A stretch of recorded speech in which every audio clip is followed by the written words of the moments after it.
Hello, everybody. Welcome to Nintendo Expansion Pass here on Boss Rush Network. I'm your host and Lieutenant Excited Eddie V. Joining me is the boss man, one, the only, Mr. Corey Derry. Hello, Ed. You seem tired. Why are you so tired today, Ed? I'm not tired. You don't get to be tired today. Not today. Not today. Of course, we can't be tired because we got a great topic, kind of a follow-up for last week's discussion that we had. But before we get into that, Corey, we have some Patreon producers to shout out. So let's shout them out. We do. If you want to support Nintendo Power Block and Expansion Pass and the rest of the let me start over, everybody. If you want to support Nintendo Power Block, Expansion Pass, and the rest of our shows here on the Boss Rush Network, you can head on over to our Patreon page, patreon.com/Boss Rush Network, a monthly subscription service where you can donate to your favorite creators, and they will give you certain perks. At the $1 tier, we offer early access to 4 shows, including Expansion Pass, After Dark, Standard Definition, and the Boss Rush Podcast, as well as returning favorites like Talk the Walk and 1v1. But if you want to be a Patreon producer, you can subscribe at the $5 tier. You get early access plus a shout out on this here program, as well as the rest of our shows here on the network. So without further ado, our Patreon producers for this episode are Adriel Munger, Celeste Roberts, my wife, Sana Dierig, Francisco Santillan, and Rebecca Jewell. I want to thank all of our Patreon producers. I want to thank all of our patrons. And I want to thank all of our free listeners. Remember, everybody, if you listen on free feeds, like a lot of you do, you can leave us a nice rating and review. Remember, we are giving away Teenage Mutant Ninja Turtles, so if you're a patron, you can still enter. If you listen on free feeds, the giveaway is over. But don't worry, we have another giveaway coming up soon, and it's for Splatoon 3. So, hang in there, guys. Yes. Back to you, Ed. Yes. So, everybody, last episode, we talked about what if GameCube came to Nintendo Expansion Pass, and we figured why not add more to it, add more games, more value to it. So, on this episode, we're going to be talking about Dreamcast games coming to Nintendo Switch Online. Now, everybody knows how much we have talked and loved the Sega Dreamcast. Probably one of Sega's best consoles, in my opinion. Correction, the best Sega console. Well, I say one of the best because it's just like, how did you? Nope, it's the best. What are you gonna put it up against a Master System? I mean, gross. You gotta put it. Duro Racer. This is a terrible knockoff of Excite Bike. Like, you gotta do this. You gotta put it up against the Sega Genesis. Alex Kidd. Wow. I'm on one tonight, Ed. I'm sorry. I just got done talking about pirates for 2 hours. So, shocking no one. I've been playing a lot of Destiny, and this season in Destiny is pirate themed. So, I'm very excited. Did it go live Tuesday after the presentation Tuesday? Yeah. It actually went live during the presentation, but I mean everybody was watching the presentation. So yeah, the whole season is like pirate themed to the point where like you actually board space pirate ships and you go and loot treasure on the ships while fighting space pirates. It's awesome. Nice. Anyways, we're not here to talk about Destiny. We're here to talk about Sega Dreamcast and not the... We had talked about enough Destiny on Nintendo Power Block, everybody. Have you seen? Look, I love Destiny. Okay, I can't help it. What's wrong with that? That's cool. Nothing, man. It's just a great game. I have it on right now, actually, trying to I'm just so sorry. Five more seconds, everybody. If you want to jump ahead like 2 or 3 minutes. They had a big crossover event with Fortnite this week where you can get the Destiny skin. You can get Destiny skins in Fortnite, and you can also get armor ornaments in Destiny from Fortnite. And I'm just looking at them, and they're super cool.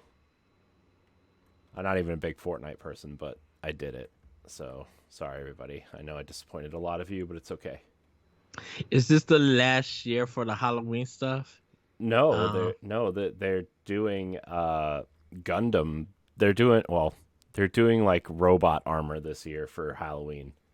ooh, interesting. Yeah, it's robot armor. The Titan looks like a mix between a Transformer and a Gundam, Mm-hmm. and that's cool. Okay.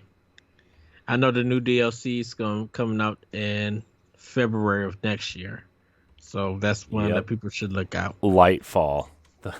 The logo the logo just looks like the new Buzz Lightyear movie. It just looks like that logo. Oh wow. Have you seen it? Have you seen the comparisons? I haven't seen Oh, a comparison. just look it up. It's identical. So Wow. And then we'll probably get new information on their next game. yeah, I'm assuming. it's very Blade Runner meets I don't know. It's just like very 80s inspired. The music is all synth wave and like the reds and the purples and the dark colors mixed with the bright color. It's super cool. Super cool. Oh, for You, Lightfall. yeah. Yeah, Like if you're I not like in that. go ahead. Oh, the trailer where all three of them are running out, they bust out the building Oh yeah. and fall. That was really cool. I got to see it from the beginning, but I like the look of it. I like that color palette. I mean, Mhm. it's well known. Of course, they were talking about Cyberpunk and like the Blood Dragon that happened with Far Cry. But I think for something for Destiny to be doing that, using that color palette for that trailer was really cool, and I like it. I like how like even the weapons that they were using and Mhm. everything. I was just like, It's just different, right? Because like everything yeah, in Destiny aside from Season of the Splicer is just very like everything's broken and dirty because like you're like the last remnants of civilization, right? So like why would there be a thriving kind of, futuristic city somewhere, right? So uh to see this city and this new race of humans that supposedly escaped after the fall of the golden age mhm. and they made it and have been thriving on Neptune for so long and like being hidden for so long is like super cool to like not only are they not dead and struggling to survive but they're thriving and they have their own protectors in the cloud striders and they have the nanotech which is this new subclass that they're getting so it's super cool very Yeah. into it very I- into the story right now. if this leads into Destiny 3, it's really going to It's change. not going to be there's Uh, not going to be a Destiny 3. They're just going to keep going.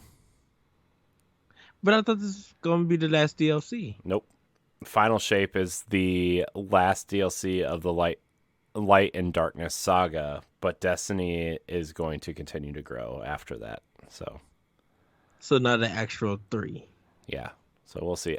The rumor is after the Final Shape, it's just going to be called Destiny and they're going to find a way to get all the major content Mm-hmm. that people liked from Destiny 1 back into the game as well as the missing content from Destiny 2 and I mean they're bringing back the best raid in Destiny history ever this week so in King's Fall so a lot of excitement right now. Pirates, King's Fall, Lightfall, Final Shape. We've got 10 seasons to wrap up Destiny. Just 10 seasons. And then Hmm. the new we don't know what's happening after the Final Shape. It's a brand new world. We're leaving the solar system. That's the my hot Yeah. take. Yeah. But if you guys want to hear more about that, check out Tower Casual. Uh,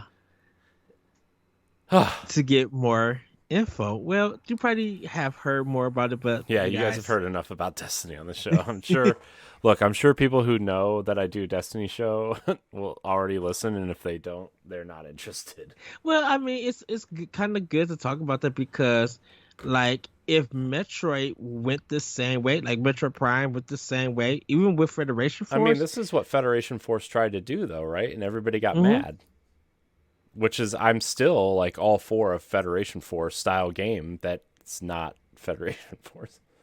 I think they just need a company like Bungie that could do it Well, I in a think they sense. just need to not do it on a Nintendo platform with its online service and stuff. That's Well, I mean, it's yeah. Well, I really don't know. I wouldn't say that. I wouldn't say with their online platform. I think with a fuller game, uh, I think it could be achieved. But it feels like they just need a Western developer that could bring out the same thing because the developers in Japan don't really know. To me, in my opinion, at Nintendo, they don't know that form of game development in a yeah. sense. I mean, it's fair. I mean, Nintendo specializes in something and Bungie specializes in something, and Hmm. that's look. If every game was the same, we'd all be bored, you know. But Ed, you know what's not boring? Sega Dreamcast. Yes, I know we have to transition. Segway. So yes, everybody, we have a list of games. I actually have 15 games. Just in 15. I case thought we were only doing 10. Oh no. we are doing 10. I put 15 in case of it's something that's on my list is on your list. So just to replace it. Uh, Yeah. but we do have 10 games each. Uh, that we can see. And I'm just saying these 10 games uh would start out the rollout before they started adding more. So these are games that we would love to see if Dreamcast came to Nintendo Switch Online expansion pass. Mm-hmm. Mm-hmm. Mm-hmm. Into it. So, Love it. Corey, Yes. should we start with Yeah, our we number 10? we should probably start at number 10. So my number 10, Ed. Okay. I'm starting off with a banger, Ed. Okay. This Okay. game has to be this game has to be on the Dreamcast NSO. Okay. Mm-hmm. People love this game. It's one of the best fighting games of all time. Marvel vs. Capcom 2. You could probably Yes. put Marvel vs. Capcom also on there, but it's got to be on there. If It's the characters, the animations, the art, dude. It's just one of the best looking games. It's one of the most creative fighters I would say in a long time.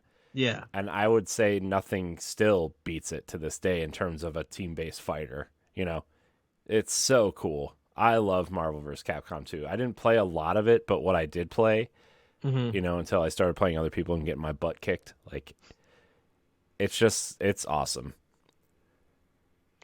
All right. That box art super iconic too, by the way. Trust me, if they were adding Dreamcast and they wasn't raising the price, people who did not sign up for Expansion Pass would sign up for this. And like we were talking, that this is the way that you get this game for evil. Like Sony could go and do it. I'm like, it's who's it hurting? Nintendo can't say nothing about it. Yeah, but Nintendo won't do it because they're not on Evo anymore, you know? Yeah. But So, I think they will. I think Sony could be like, okay, let's hook up the Nintendo Switch, let's get everything loaded up, and then bam, everybody go at it. hmm. So, I'm not well, sure. I'm not sure. okay. Side tangent. I'm not sure Sony's really impressing anybody right now. Yeah. Raising those prices is not really a good look right now. Well, yeah. I mean, That's we can another talk topic about it for later, them. but like that just was like, oh my gosh. Yeah. I So, feel really sad for everybody who wanted one and didn't get one while it was quote unquote cheap. so Well, for me, Corey, my number 10 is Elemental Gimmick Gear, or Egg for short. This was a top-down, hand-drawn Zelda-style action RPG. You play as this robot who has this who land who well, you're this man in this robot, and you got to find out what's happening to the planet and everything. This mysterious civilization. So your attacks are you could like punch for a melee, but you could also turn it to an egg and spin around, and it'll help open doors and fight bosses. It was one of the first games, and it's top down, I should say. It was like kind of the like first or second third party game that I bought for the Dreamcast when I got mine. And it's a low key like action RPG Zelda style, but that's like the kind of like the only game that's like it on the Dreamcast, and I definitely enjoyed it. The ending is weird, but like if people want to look it up, I would say go take a look at Gimmick Gear. I think it'd be a good action RPG for people to try out because it's a game I feel like people missed out. Hmm. Seems So interesting, I guess. All right, Ed. I have one for you. Okay. okay, our I number have one. 9. Number 9. Everybody, what's one game everybody wants, Ed? Everybody wants a new Punch-Out game. Well, you can play a really great boxing game in Ready to Rumble Boxing. I had that as my number 5. It's so cool, man. I used to love that game. Played it on I think I played it on Nintendo 64 actually. Mm-hmm. So technically it still could come, but the Dreamcast version is so superior. It's the arcade version for the Dreamcast. Yeah, I it's think. the characters are just super fun. It just has this quirky cartooniness to it. It's one of the best boxing games out there. I think everybody would really enjoy these characters. And yeah, Ready to Rumble. Awesome. Put both of them on there. I don't care. Huh? Yeah. Although Ready to Rumble Boxing 2 is not the best. Well, for me, my number 9 is Res. I think this would be a great way for people to get a music game on there. Start bringing some diversity to uh, the expansion pass for definitely for Dreamcast, and I feel like a lot of people miss Res on Dreamcast, and anyone who really played it probably played the Xbox 360 version or the PS2 version Yeah. of it.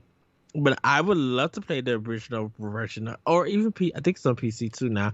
I would love to play the original version of Res. By the way, on the Dreamcast. fun fact: the person who the team that created Rez also did Tetris Effect, and it's the same Yeah, composer as well. yeah, Mizuguchi. Yeah. Yeah, What Ed said. he's he's so good in music, and he's everybody. Just to let you know, he also did Space Channel 5. He's probably made and Lumines. If people don't know, he's made a lot of your recent video game music style mixed with like different gameplay elements and stuff. Nothing like DDR or anything like that. But like if you recognize DDR. his work, you would know that it's a Mizuguchi game. He also made some stuff on DS. So yeah. Yep. Rez was on my list too, but I had it as a replacement for something, even though I knew you were gonna pick it. So Okay. another great game, Ed. Put both of them on there. Number 8, Crazy Taxi. How can you have Dreamcast without Crazy Taxi? You know, If they could get the original version with the licensed music, yes. I mean, the licensed music is what makes it from the Offspring. Oh, La la la la la la la. oh my God, so good. It's so good. I love Crazy Taxi when you I've load it up. never got to play it on Dreamcast. Oh, what? Oh my gosh, it was like the second game I got for my Dreamcast. I I got don't. because I got Okay. Sonic Adventure with my Dreamcast, and then Uh-huh. I ended up getting, I think I NBA 2K and Crazy Taxi were the next two games I got. Right? It's Crazy Taxi is such a classic, and like also don't forget they had like this huge contract with Pepsi and stuff. So like KFC was in there, and Yeah. like all these licensed stores and stuff were in there. It was hilariously awesome in that way. It's just Crazy Taxi is the best. Uh, they had a bunch of different drivers too, and they all had their own cabs and their own kind of like light statistics, right? Like Axel was the fastest, I think, or uh, and the guy with the green hair like could take sharper corners, right? Uh-huh. It's just so good, man. Crazy Taxi, I I would play a new Crazy Taxi if they made one. It's it's Supposedly very there is one in the works, right? Like, didn't Sega say they were going to do a new Crazy Taxi and what Jet Set Radio were on their radar? yeah. So yeah, I will say this is the time where the box of the Dreamcast or the plastic cases, they were changing colors mm, because uh even my number next game, Jet Set Radio, along with Crazy Taxi, they both had that black uh they had the black on the left with as the curve mm-hmm, that said Dreamcast. So it wasn't the white that was on it, the white backgrounds that they were using for a lot of the Dreamcast games. The black ones were coming in close to the end mm-hmm. Yeah. Plus of the the span of the sports games use Dreamcast. black a lot too. Yeah. But yeah, of course, Jet Set Radio definitely with the cell shading, that soundtrack also, Mm-hmm. and just being something completely new and innovative in a sense when it came to graphics Yeah. and stuff. Definitely Crazy Taxi and Jet Set Radio, like those are like two top tier games for the Dreamcast. Yeah. Jet Set. I would love to play. Oh, go ahead. Oh, I was just gonna say Jet Set is like the game, one of the games for Hmm. Dreamcast. You think about Dreamcast, like if you were to name like a top five games of for Dreamcast that people think of, Jet Set's like number two or three behind Sonic Adventure. Yeah. Oh, so good. It's really cool So. too because like the tagging mechanics and stuff like really kind of innovative at the time, especially with games like Tony Hawk out there that were doing like cool trick stuff too. Uh, Uh-huh. yeah, it's just a cool game. Yes. So Corey, our number seven. Oh, is it my turn? Is it my turn again? Oh, Yeah. you just said Jet Set. Yeah. Okay. Yes. Uh, all right, Ed. I think you gotta do. I think you gotta try to do Seaman. It's a weird it's a weird like animal kind of growth thing, and Leonard Nimoy is the narrator of that game, which is hilarious. I remember that was like a big deal. They made that a huge deal. Uh-huh. Uh, but I think you got to try to do it, and I think like if you had the Dreamcast headset for like something, there's like a microphone for Dreamcast, and you could talk to the creatures in Seaman, and they could do certain things if you told it to. I never played it, but I always thought it was funny. Uh, Mostly because Seaman kind of looks like the word semen, and when the game came out and you're a 13, 14-year-old boy, that's the funniest word in the entire world. Hmm. So, uh, but I think they got to do Seaman. I think they have to. I, I I remember looking at that face on the Yeah, the little face was fish so thing. creepy. I was just like, "Who's this Japanese business? Ah, what is this?" What is the shark man?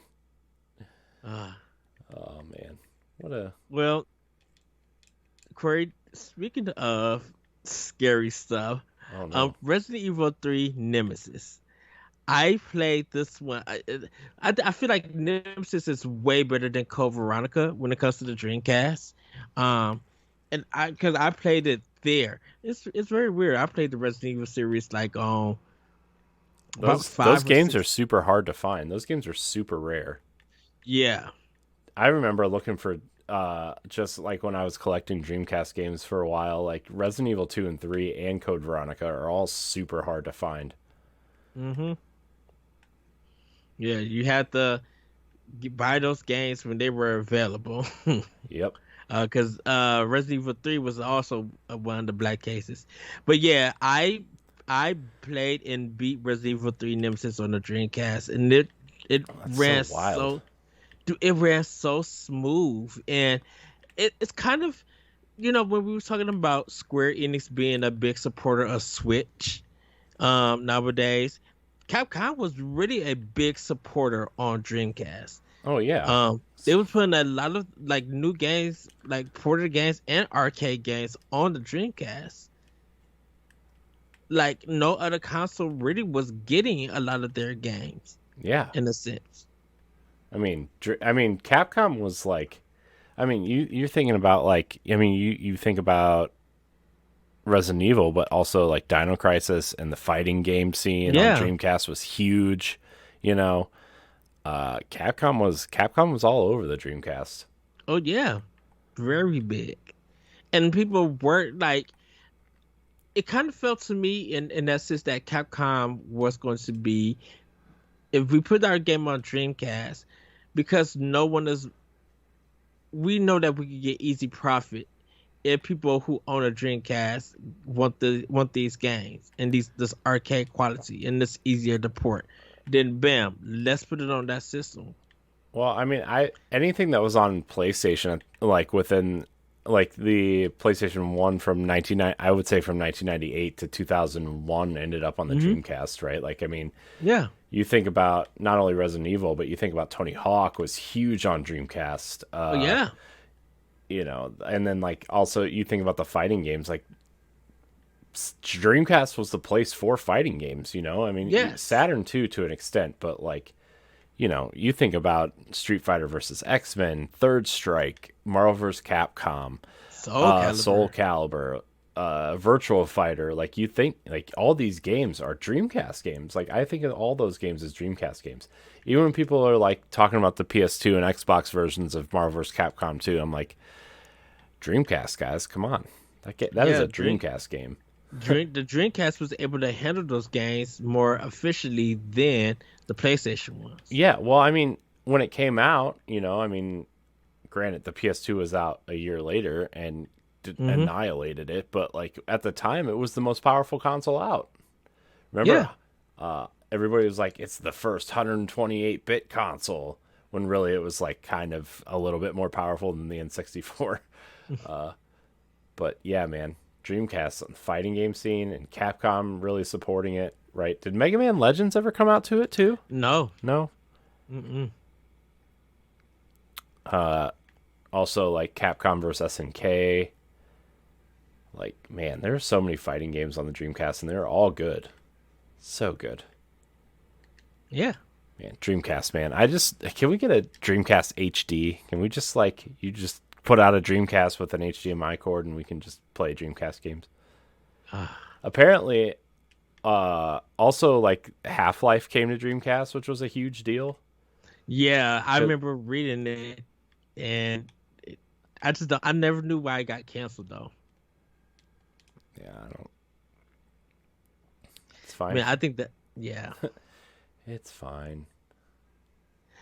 So Corey, what is your number six? All right, Ed. My number six. My number six, Ed. You're going to laugh, but you're also going to love me. Okay? It's one of the all time best games on the Dreamcast. And by all time best, I mean one we love to make fun of, but also has a place in my heart. It's Blue Stinger, Ed. It's Blue Stinger. The clear attempt from Sega to create a Resident Evil clone, and it just didn't work at all, but in all of the best ways. Mm-hmm. Like the animations, the characters, like it. So the premise of the game is that you are stuck, like you're this Coast Guard guy. I forget what you are, but you're like on vacation and you're with your Yeah. friend and you're kind of like in this area where there's like a lab where all these scientists are working, and all of a sudden there's like this weird kind of bubble created around this island, and it's called Dinosaur Island. And spoilers, you do kind of fight some dinosaurs, like zombie dinosaurs at some point, but then you also fight some zombies and creepy monster guys. But you're just on this island, and you team up with you play a character named Elliot, and you fight alongside Dogs, who is just this ridiculous looking character. Just look up Dogs from Blue Stinger. He has this bandana, these short jean shorts on, and you just travel through this lab that's all decorated for Christmas, by the way. This city and this lab are all decorated for Christmas because it's Christmas time, because why not? And it's by the way, there's only 3 tracks in this game, 3 music tracks. One of them is like this like generic Christmas soundtrack, and the other ones are just like this intense battle music that plays when you're just walking down the hallway sometimes. It's crazy. But it's just this, imagine if Resident Evil was super colorful, terribly written, and even worse acted. But also the acting came in on an old cell phone and not in a booth. So, Blue Stinger, guys. It's a classic. I recommend it. I mean, you could even throw Illbleed on there too, which is kind of set in the same universe, but Illbleed is incredibly difficult if you don't know how to play it. And Yeah. I wouldn't recommend Illbleed, but it is extremely hard to find. I actually sold a copy of Illbleed for like $160 during the pandemic, and it's even more expensive than that now. So, but they're set in the same universe. They drink energy drinks called Hassie. It's so fun. I love it so much. And then like the other mechanic in the game too is like you put on these different outfits and then you get special moves based on these outfits. So like Dogs can dress up as like a wrestler or Wow. a karate master or Santa Claus. And it's awesome. And you get this Gatling gun, but the best thing is you can't aim the gun, and he's just turning all the time like this, and a lot of the times you're just not hitting anybody. And so like you'll catch yourself shooting it like a Gatling gun and you can't aim it, and then you'll die because you're not shooting in the right direction because he's just constantly turning. It's the best. Oh wow. I highly recommend watching this video series is probably like 10 years old at this point. Like all the people on this video series aren't there anymore except for Reiner is still there. But I highly recommend watching the Game Informer Super Replay of Blue Stinger to get a feel for it. There's a there's a lightsaber in the game. So all the weapons are in vending machines except for the lightsaber. It's in this abandoned strip club, which is really funny. But it doesn't look like a strip club. It's just this purple room with poles in it. Wow. It's so funny, dude. I love that game. And my cousin and I played it because we found it at like a random store for $1.99. Oh wow. Like a store that didn't even sell video games. It was it's called Mark's. It's like a local grocery store around here. And they, for some reason, when we got it for like $1.99 and played it and loved it, because who doesn't just love $2 games when you're 13 and 14 and can't you don't have a job, or so Blue Stinger, classic game, highly recommended to everyone. Please find a way to play Blue Stinger. The cover art for this episode, by the way, is going to be Blue Stinger. Okay. It's not. It's a Dreamcast controller, but I would very much love it to be Blue Stinger. Well, for my number 6 is called Revolt. It was the racing game? Yes. Yeah. Yeah. Good pick, Ed. I remember this game. I love the logo of it and everything. And this one is from Acclaim. Sadly, they're not around. But the premise of this game involved racing radio controlled cars around environments like museums, steamships, construction sites, and supermarkets. During a race, the cars can collect random weapons to use to displace competitors. Cars and tracks were both unlocked through success in the game's tournament modes. Um, so yeah, and man, it came out on the Dreamcast December 17th, 1999. Uh yeah, and then there was another one called Revolt Classic that came out in October 4th, 2012. I think that's on uh different editions. Uh It sounds like an XBLA game. Well, it says there was an Xbox beta version. An Hmm. Xbox version called Revolt Live was in development with a very limited beta version distributed to closed beta testers. The stripped down version of Revolt was issued to beta testers of the Xbox Live service prior to the launch of the service of the original Xbox system. But much to the disappointment of fans, a more complete version was never released on the Microsoft console. The full game was canceled close to being finished. Even though it was not officially released, the full development version is available and can be played on a modified Xbox that is capable of running games from a storage device. Nice.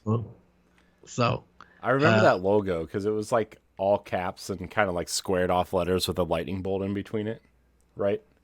well, it what happens is that yeah, it's a capital, but in the middle where there should be a dash, Yeah. it has that kind of, the hospital thing when they're doing a heart monitor and they got that thing going up and down. Yeah. Yeah, it has that in the middle between them. Yeah. So Man. yeah, Revolt. Cool. we fought. Great pick, Ed. That's a good pick. That's a classic. Speaking of Yeah, classics, I Ed. remember that. Yeah, I remember that game coming to Dreamcast. I'm like, oh, this would be a good racing game. Yeah. Man, not a lot of racing games on that Dreamcast, though. Oh shoot, you'd be surprised. I was looking at the list. I'm like, Okay, let me man, rephrase outside that. of Not a lot of good racing games on the Dreamcast. uh, Anyways, Ed, we're going to move into a more serious direction. And I know this game is on your list.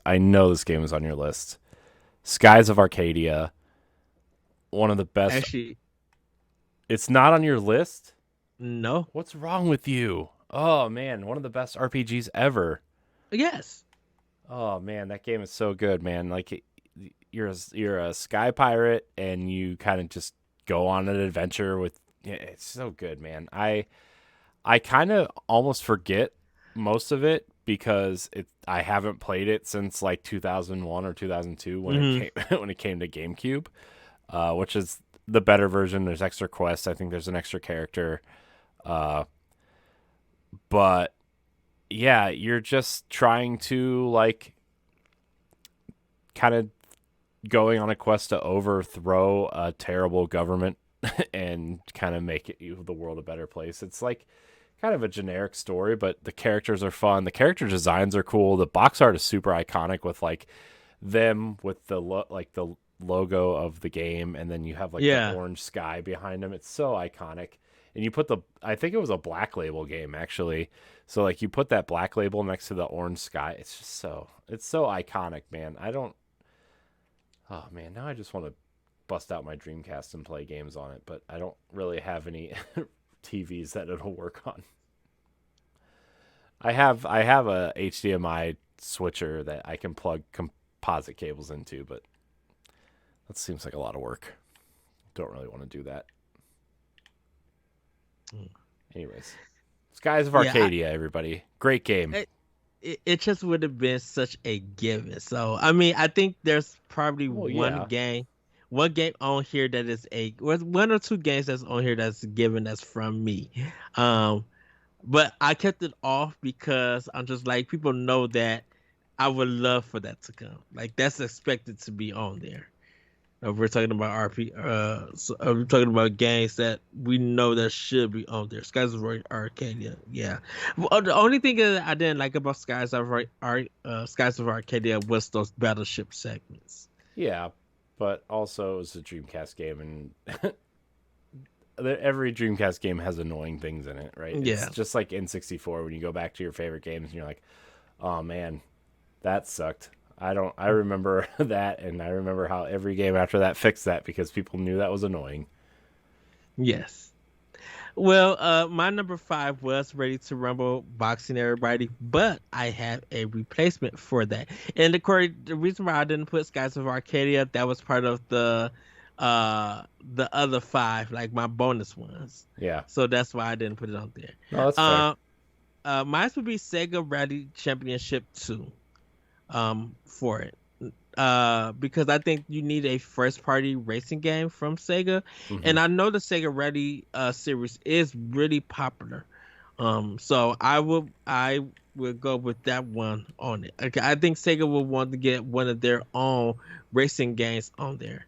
And I think Retro Racing would have been fine, but I think Sega Rally Championship 2 would No, have would be better. you gotta pick Sega Rally or Sega GT or Daytona USA. Like you have to pick one of those Sega iconic racing games. Mhm. Sega Rally's probably the best one.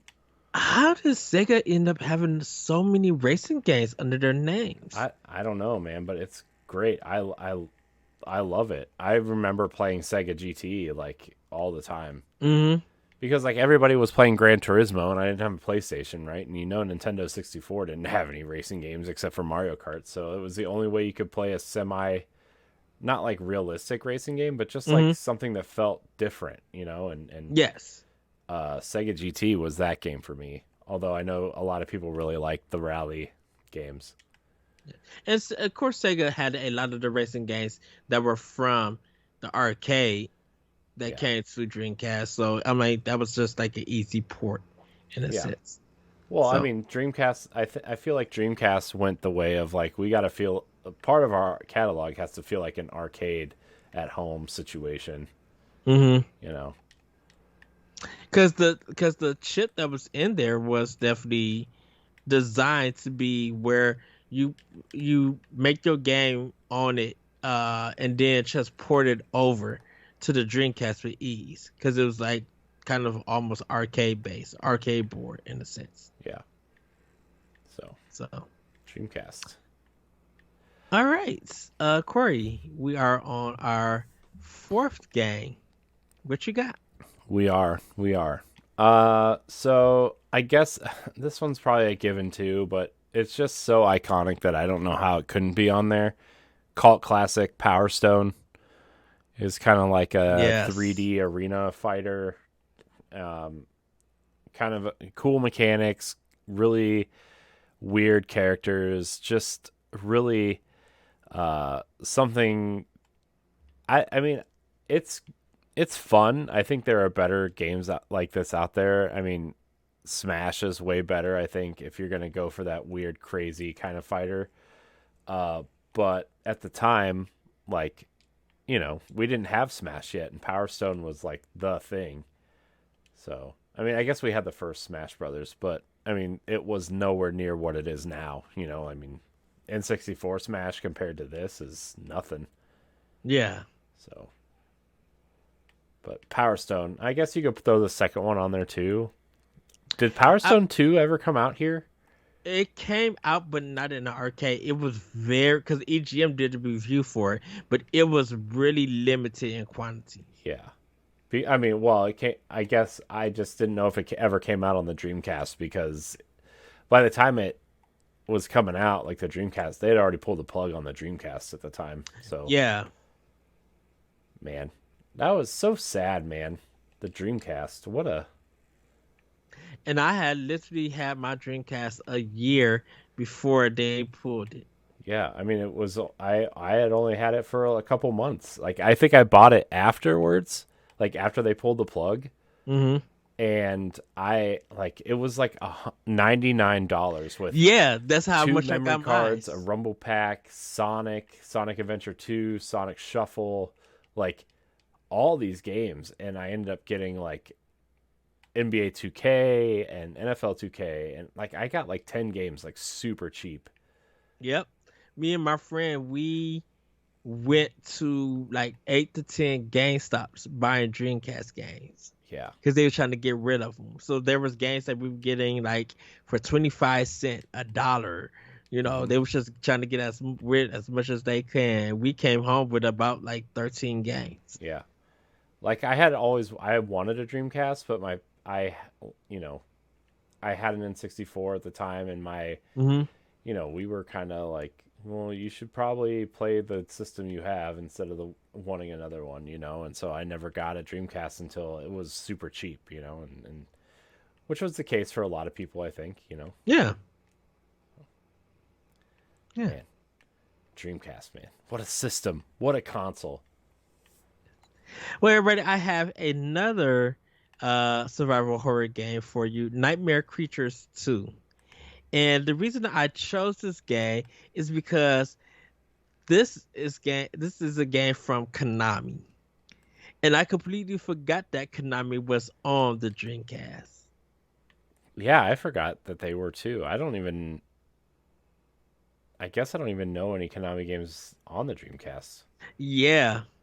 So, and because I have a love for Konami, uh I will put this game on there. It is a survival horror game, um, and it's the sequel to Nightmare Creatures. Uh, this one was developed by Callisto Entertainment and Konami published it for PlayStation and Dreamcast. Hmm. So, uh, yeah, because this one was this when the original version came out. It came out when it came out with Dreamcast. It came out on the first PlayStation. Hmm. Yeah, it so on PlayStation, it released on May 23rd, 2000 in North America, and then June 8th in 2000, it released on Dreamcast. So yeah, that's when I guess they started doing a lot of porting for it. Man, that's only a month, and no, just a few weeks, about 2 or 3 weeks separated from it. Hmm. The music features tracks from Rob Zombie and Hmm. some of the cutscenes. Uh, Gosh, Rob Zombie. He yeah, makes movies now. he's uh, made some good movies that I enjoyed. I won't knock Rob Zombie for some of the stuff that he made, or some of the remix stuff that he made. Um, I think he has the eye for horror movies. Um, the execution would be up to that person, but I enjoy some of his movies for Rob Zombie. hmm. Cool. All right, Corey, we are in our number 3 spot. Man, I originally had Sonic Adventure 1 and 2 on this list, but I think those ones are way too obvious. Like, you're going to put Sonic on a Dreamcast, anything. Hmm. So I picked a little puzzle game, Ed, called Choo Choo Rocket. So, fun Yes. fact: this was actually made by Sonic Team. It was the first game for the system to support online console gaming. Uh-huh. Uh, you just kind of led these little mice around a board to escape the cat. It wasn't like a revolutionary game or anything, but it was a super fun puzzle game. I would actually love to see another Choo Choo Rocket. I think they made a Game Boy Advance version at some point too of this, but man, Choo Choo Rocket's such an awesome game. I highly recommend looking up gameplay or trailer or something. Super cool game. Highly recommended. I remember it came out on the demo disc Yeah. when you got your Dreamcast. Mm-hmm. Yep. That's how I played it originally. Yep. Same here. Yep. Well, my number 3 is Guilty Gear X. Ooh. Um, this is a fighting game from Arc System Works, published by Sammy Studios, who is now, you Sega know, Sammy. yeah, in a sense. I still gotta read that on when did Sammy uh and Sega team up. I gotta read about that. This game was released on the so it was released in July 2000 for Japanese arcades, and then re-released on the Dreamcast in December 2000. It got ported to PlayStation 2 in November 2001, and then the Game Boy Advance in January 2002. Hmm. Uh, and this is the Dreamcast and PS2 version has sold over 100,000 copies in Japan. I think when they both were released. They've been praised for their graphics, controls, and characters, but criticized for their lack of replay value. The GBA version was the poorest received, with the main complaints concerning ease and graphics. I mean, it's a fighting game, like Hmm. really, yeah. Well, reason I chose Guilty Gear X is I never got to play it on the Dreamcast. Well, it's crazy because Guilty Gear is still going. Like it's still Yeah, like around. And yeah. I don't really know anything about it. I just know that it's always around and there's always a new Guilty Gear fighting game coming out and people love it. Is it like it's an anime fighter, right? Like it's kind of like So it has an anime look to it, like sprite based and yeah. stuff, but it's not based off of anime or anything. Well, that's what I meant. It just looks like it's an anime style. I think I think they have did a movie for it. Uh, Hmm. I don't know. I just know it's still going somehow. Still going. So, yeah. Let's see, two novelizations of Guilty Gear X. They did some drama CDs, drama action series. figure, yeah, action figures, guidebooks, and trading card. It's kind of like audio books, Yeah. but it's like done in drama. Um, Hmm. Interesting. Blast Blue. Okay, yeah. Um, yeah, I'm not seeing. Oh, they did a manga for it, but yeah, I still don't see an anime for it. Hmm. Interesting. All right, Corey. All Number two. right, Ed. You want a good arcade game? You want a good classic beat 'em up with your friends with power ups and crazy bosses and unthinkable environments? Are you talking about Virtual Cop? Nope. Better. Dynamite Cop. Oh, that's the Bruce Willis one. Nope. It's not. It's it's like this arcade beat 'em up where you are on a cruise ship and there's this weird cyborg ninja man who takes over with his goons and you just go and take them out and like you fight big sea monsters and henchmen and crazy uh crazy enemies and stuff. And then the best part, at the end of each campaign, you save the girl, but if you're playing with your friend, you have to beat up your friend to see who wins the girl, which I get is totally sexist in 2022, but also pretty hilarious in 1999. Well, it's the Double Dragon thing. You have to beat up the other player Yeah, but it's to still get the funny. girl. It's still funny. Okay, yeah. You know why I was thinking of the Die Hard one? Because, Because it's called Dynamite Deka in Japan. And it says Die Hard Arcade.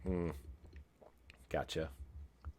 Yeah, because they have like that 3D blocky kind of look to it. Yeah, Yeah, Dynamite Cop was fun though. that's what I'm saying. Dynamite Cop is awesome. It's dumb, but it's awesome. Everybody go Okay. play Dynamite Cop. Everybody go find a Dreamcast and just play it for like a week. You'll be happy. I promise. Yes. Well, if you really love arcade ports and you finish Dynamite Cop within an hour, hour and a half, you could play Street Fighter 3 Third Strike on the I knew Dreamcast. you were gonna put Third Strike somewhere I on here. it has to be on here. And I know the Capcom collection is out, but man, I do Third Strike on Dreamcast was the way that I learned about Street Fighter 3 to play in the arcades. And that soundtrack on the soundtrack is still good, but there was something on like I skipped Street Fighter 3 and the the second version of it and just went straight to Third Strike. And then just getting that jazz hip hop New York sound for the soundtrack coming out the speakers and the because the Dreamcast controller for me was so easier to manage with the D-pad and the buttons and everything. Mm-hmm. Man, it was the way to play Street Fighter for me. Like I wouldn't be able to play Street Fighter Third Strike on GameCube or PlayStation. The Right. Dreamcast just had it right. And man, I playing as Akuma, playing as Ryu, playing as some of the other characters. It literally was. Dude, looking at the Dreamcast version and the arcade, I could never tell the difference. They look exactly the same. Yep.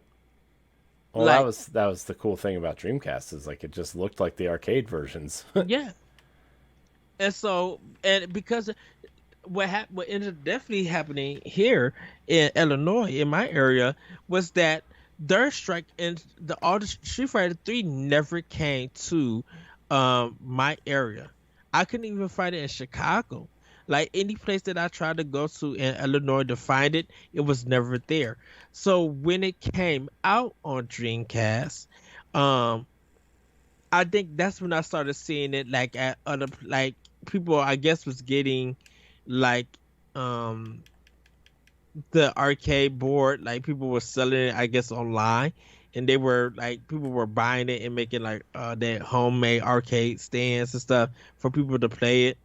um I didn't play Third Strike enough for an arcade maybe 5 years after the game came out on Dreamcast, because like I study Akuma. Ryu has always been my main, and I just love that game. um yeah. So Street Fighter Third Strike, I had to buy when I seen it come to Dreamcast, and I think that for me, I think that was the only game that I actually paid $50 for when it came out, Oh wow. because that was the price for the game. It was $49.99 Right. for that game. A lot of the games that I got for Dreamcast was like 20, like maybe 10 to 20 bucks. And some of them were like used games and stuff. But you couldn't find a lot of their like newer games. And if you did, um, you were going to be in luck. A lot of their games that they were at like GameStop and other places, all of their Dreamcast stuff was used. Right. So I guess people end up buying it and then trade it in, because even though Dreamcast has a great library, a lot of the games are not long. No. Oh no. I mean, you were either playing an arcade game or a co-op game or like those games aren't long. I mean, like you said, it's. I mean, you think of Crazy Taxi. You really want to pay $50 for Crazy Taxi? I mean, Right. especially today. It's insane. But still, great games out there. Dreamcast, Yes. great games. Support great games. So Corey, Yeah. we are at our number one. But do you have any honorable mentions before we go I to our number mean, one? the sports games obviously are really good on the Dreamcast. Like, I think the sports games are something that should be considered on there, which is possible because we just saw NFL Blitz come out as one of those arcade games. Mhm. Uh, but I mean, I really don't have a lot Uh, else. well, Tony for Hawk, I think, but Tony Hawk, yeah. I mean, we Uh, have the Tony Hawk remakes, so anything that's gotten like a remake or a remaster lately, I don't know what if they would end up on here, although they might. But I mean, you have stuff like House of the Dead and Sama de yeah. Amigo and stuff like that, Dead or I, Alive even, but like Space Channel 5. Uh, I'm kind of running down a list real quick here to see if there's anything, I mean, games that were huge on there were, like Rainbow Six was huge on there. You have yeah. other arcade games like that 18-wheeler game. So, I mean, yeah, that you have that stuff. And there's so much, and just to let people know, there is for America, there's 70% more games on the Dreamcast because a lot of it's in Japan that just never came out Hmm. to America. Um, Yeah. yeah, some like visual novels and stuff that they got. Man, King of Fighters was on the Dreamcast. Hmm. That's now that's the thing about it.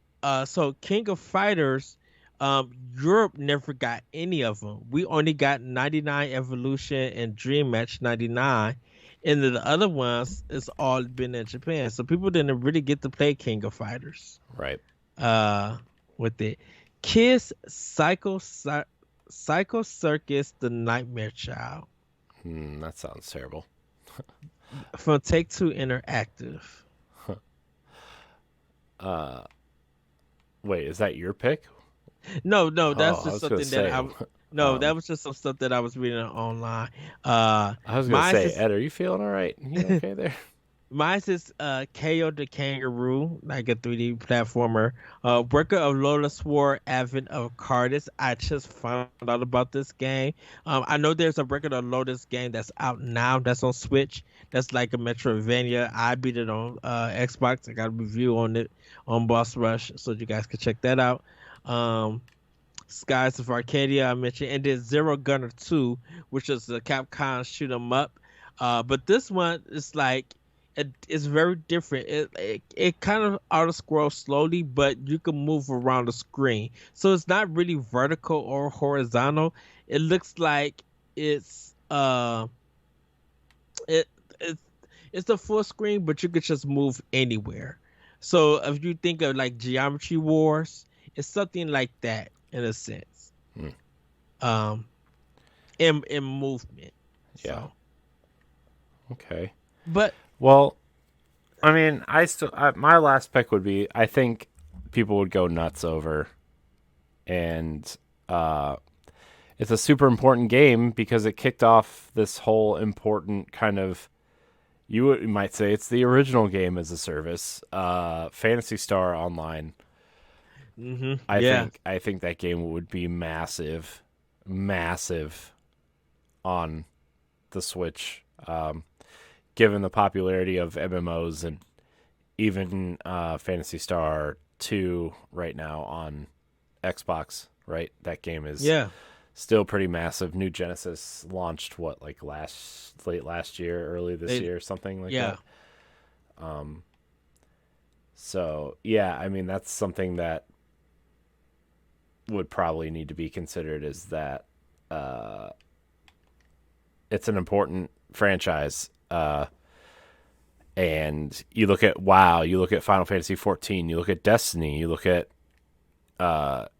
Guild Wars, and I mean a lot of these ideas, even Diablo, right? I think hmm Diablo more than anyone, like, it was inspired by this too, like the more recent versions, and it all started with Phantasy Star to an extent. I mean, yeah, you can point at like EverQuest and stuff like that early on, but this was the first time console gamers got in on this MMO trend, and even games like Monster Hunter, right? Take Yeah, inspiration from heavy inspiration from Phantasy Star Online. So yeah, Phantasy Star Online I think would be huge. I think a lot of people would sign up just for that game alone. I, I, that would be a game that I definitely, if Sega had to be like, okay, yes, we are giving you guys this, but if there's a way to pay like extra content. I don't know how the server thing would work, but if it was just like, hey, if you guys give, you paid us $50 for it, and then let's just say additional $20 for the server usage of it for a whole year. It'll be like a $90 kind of thing, or no, it'll still be 70 because it's $50 for everything. Mm-hmm. For Switch Online, and then just like, hey, we'll give you free stuff, or it's a kind of like a free to play game, but $20 per year, along with your expansion pass, you would be able to play like any kind of server or anything. You wouldn't have server issues for it. I could see Sega doing something like that. I may have been wording it wrong, but yeah. And thinking about it, I like how you put it in that way, Corey, like being kind of like the first MMO for consoles. Because Final Fantasy 11 was another MMO that came on PlayStation 2, Hmm. in a sense. Like that's, and people don't even recognize that. Yeah. Um, you know, I will play it because I never got a chance to play. I didn't have the internet like that, but I never got to play. Got a chance to play Fantasy Star Online in its original form. So Yeah. I would play it. Plus, like it's also available to play offline, so I think that would a lot of people would be interested in that as well. Yes. So, yeah, Fantasy Star, everybody. And my last one, everybody, is Legacy of Kain Soul Reaver, Hmm. which is Interesting. a dude. You talking about Tomb Raider? Man, Legacy. I think this was kind of, if you look at it and you played this game, it's kind of the birth of the modern Tomb Raider games in a sense. Uh, I love this. I remember I got off of work and I went to the store to go buy this game, because I played the first Legacy of Kain on PlayStation One, and I beat it there. And I think there were some more sequels to it, to Legacy of Kain. But I remember Soul Reaver. I kind of felt like this was the second game in it because I thought they were telling like different stories, Hmm. for the series. So I would up end up buying it, and man, like every day I was playing that game after work. I love Legacy of Kain Soul Reaver. Um, and yeah, it was published by Crystal Dynamics. It was Interesting. developed by Crystal Dynamics and published by Eidos. So yeah, Yeah, it's a good one. I wonder now that Embracer owns this. Uh, this is a conversation for a different day, but I just wonder if Embracer owning this is gonna we're gonna see some sort of collection. I hope so. Yeah. Anyways, good episode, Ed. Yes, it Dreamcast, was. everybody. It's a great one. I think we got a good strong about 20 games that they could drop. Yeah. It's a good strong list. I think, like I said, the Dreamcast had a lot of diversity, and even though a lot of the games were ports or arcade stuff, you really got different genres that you could jump in. Now, some of the quality is here or there, mixed. Questionable. Yes, but there are a lot of gems on this console. Well, you got to think too. Like we always think of Nintendo 64 as like Nintendo's first jump into 3D. This is Hmm. Sega's second attempt. Yeah. You know, I mean, technically third, I guess, if you count some of the Sega CD garbage. But this is really Sega's kind of third attempt at 3D gaming, and there's some really great games on here. So Yeah. I would love. I kept Ikaruga off of here because it was like I when know, I'm Ikaruga, shocked. I it's almost like, put it on just for you, but I was like, no, he's gonna have it on here, and then you didn't. and plus it's available already on Switch and other platforms.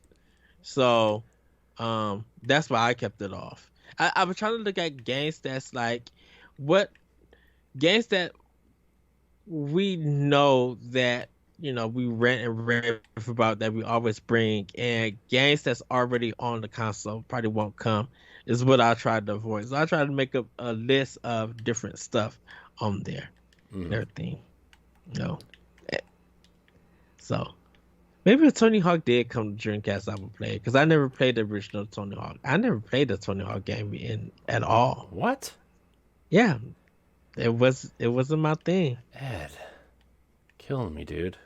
Mm, but I can't help it. You can help it. You can play Tony Hawk.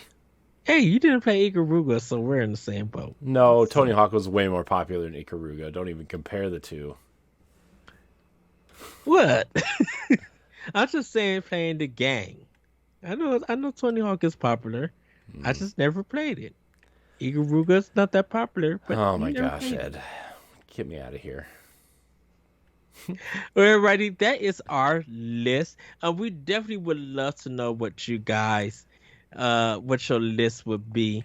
What Dreamcast games that you would pick and make like a top 10. Or if you want to do 15, go with 15.